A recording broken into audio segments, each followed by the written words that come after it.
bulleessita ankooti jabutee daakeen bulleessine maana dheessita alama lamalee kaayoo sinneessine ma bulleessita ankooti jabutee daakeen bulleessine maana dheessita alama lamalee kaayoo sinneessine sayida malee miti dubbiin akkati yaadde nanni bindame humna kan kee norma gargaarte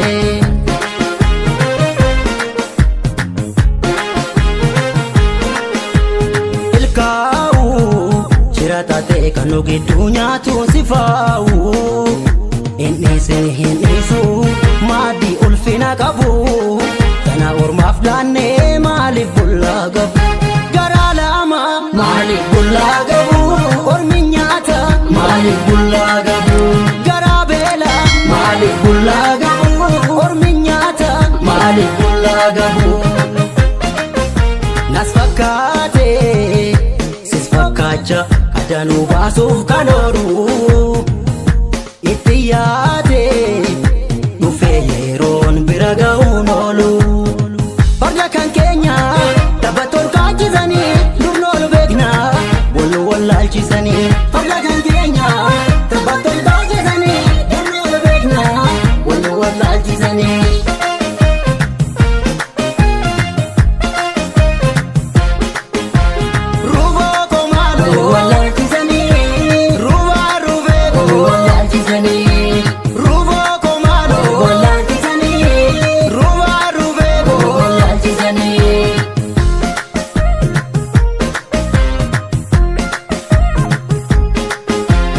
Bodde beela'ee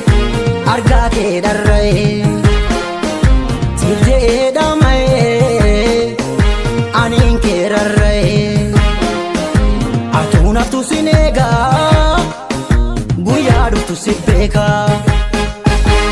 qalloo koo maaloo guyyaa dhuftu si beekaa lalgaa addisee koo guyyaa dhuftu si beekaa qalloo koo maaloo guyyaa dhuftu si beekaa lalgaa addisee koo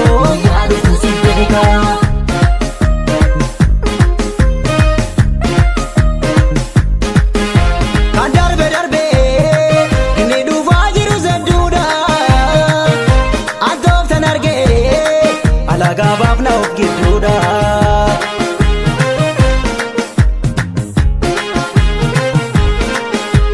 milkaa'u shiratate kan nu gidduu nyaatuun sifaa'u hin dhiisu maaddii ulfina qabu kana ormaaf laannee maaliif bullaa gabu garaa lama maaliif bullaa gabu ormi nyaata maaliif bullaa gabu garaa beela maaliif bullaa gabu ormi nyaata maaliif bullaa gabu shiraadiini nu sakaale ofirraa baasnaa malaanii somnis yoogaa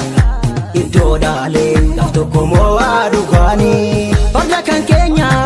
taphattoon kaachisanii durnoolu beekna wal wallaalchisanii farda kan keenya taphattoon kaachisanii durnoolu beekna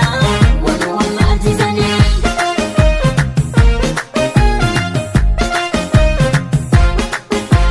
ruuvoo koo maaloo